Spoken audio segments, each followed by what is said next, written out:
Disaster Assistance Reform, the Act of 2015, the committee calls for a very comprehensive study on trends in disaster costs and losses. As you mentioned earlier, local government bears a large portion of the disaster costs, yet data is very scarce. What is NACO doing to collect the information so that the data can be considered as a part of the comprehensive study and ensure that current federal disaster costs are not just being shifted to local communities? I'm assuming that's for me. I wanted to say that I think that brings up or Mr. Kuhn. Oh, okay. I'll start, and then I think that that local government really is here from the government and here to help.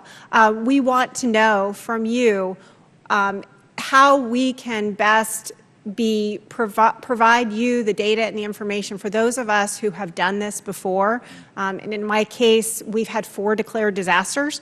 So we've got a lot of information, and I think it would be helpful to sit down with those communities that have been through the processes and all the different silos, and to be able to have feedback from us on how to change policies that may not be working in the best interests of, first of all, of our communities, and secondly, of our local governments.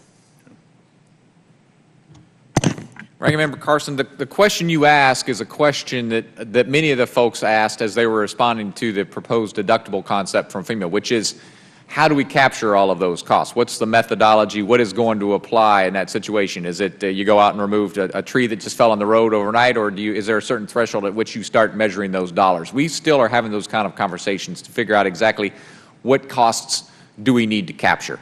But I do agree that it is very important that we do so, because, again, that helps feed the return on investment calculations that we need to do in this situation. The flip side of what I offered earlier, and the fact that I have a fairly large agency and a fairly adequate budget, is that the threshold for Florida to receive a presidential declaration is also fairly high. And so we can have a 10 or a 20 or even a $25 million disaster in the state of Florida that will not be eligible for a federal declaration. So every year the state of Florida spends hundreds of millions of dollars internally at the state and local level to help us recover from those situations. So I concur that we should develop a methodology by which we can all operate off the same sheet of music when understanding what these costs are. Yes, sir. Thank you. Mr. Nelson, you mentioned in your testimony that the Insurance Institute for Business and Home Safety, simulating disaster conditions on homes and businesses in a controlled environment. You mentioned that. What types of adjustments to building codes has the Institute found to be most effective in keeping a structure standing after a disaster? And how much would these changes cost during new construction? You know, IBHS, we've come out with a program called Fortified. There's a bronze program. The bronze program concentrates on the roof coverings. And so we've looked at taping the roofs, the seams in the roof deck. And maybe that's about $500 to $1,000. And that prevents water intrusion in case you lose your shingles. So that's the first step. The second step that's proven techniques is really bolstering all your openings, either covering your openings or putting some other reinforcements in place. And then the gold standard is looking at the building kind of end to end, looking how it's anchored at your foundation, through the walls, and to the roof. And so these are techniques that we are very happy to say some states have embraced. Alabama, coastal Alabama, has now embraced the fortified standards within their codes in their coastal counties. And they've also put in a program to try and for mitigation grants. And so we're seeing a lot of success with this program. We're even seeing some builders voluntarily building these homes. Thank you. And lastly, for fellow Hoosier, Mr. Mickey, the Polis Center provides valuable services necessary to understanding the disaster threat and risk.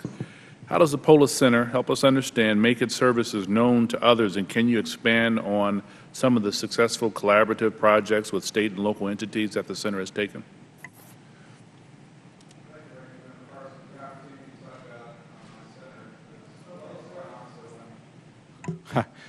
Thank you for the opportunity to talk both about the Polis Center and quite honestly, the state that I'm very proud of, the state of Indiana.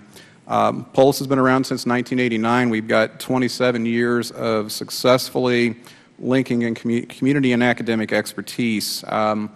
Our goals are to build capacity in the state's agencies, the volunteer associations, the citizens of the state of Indiana, and so forth. We've done a lot of work in emergency management, but the reason that we've been successful is not because uniquely of the resources in our center, but because of the atmosphere that exists in the state of Indiana. Case in point, within Indiana, we've had the privilege of working with the Indiana Department of Homeland Security to complete mitigation plans in close collaboration with the counties and cities and towns of the state of Indiana. The approach we take is highly collaborative. So unlike many situations that we hear about where a plan is created and set aside on the shelf, if you would, which unfortunately I think does often happen, that plan becomes a living document, something that the community is engaged in, that people are brought to the table to discuss and be a part of. And I think that's a critical component of making mitigation a success. Part of the reason that we're also successful, and something I'm exceedingly proud of, is in the state of Indiana, we understand the importance of information. FEMA created a tool that I'm sure many of you are aware of a few years ago called HASIS MH, and HASIS has become a very significant part of the portfolio of resources in the state of Indiana that we use. It's a technology that allows communities to estimate the impact of hazards, specifically floods, earthquakes, and hurricanes, and they're able to do that in a more profound and successful way by integrating local resources. Well, in my state, I'm happy to say that we have 100% of the counties that, even though they have disagreements, to be sure, they've managed to find a way to agree to share information. So anyone, anywhere, anytime can go out to the Indiana map and download every single parcel in the state of Indiana, road information, hydrology information, and of course, hazard information.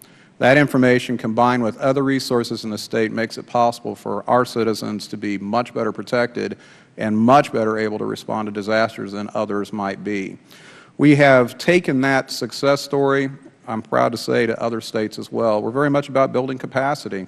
We've worked extensively in the states of Georgia, in West Virginia, in many other areas. In total, we've worked in over 36 states, including, I believe, everyone represented by members of this committee, and over 100 cities. Building capacity means building tools, it means building workflows, it means very importantly education, and not just in how to do hazard analysis, but also what that means to a community in terms of its long-term resiliency.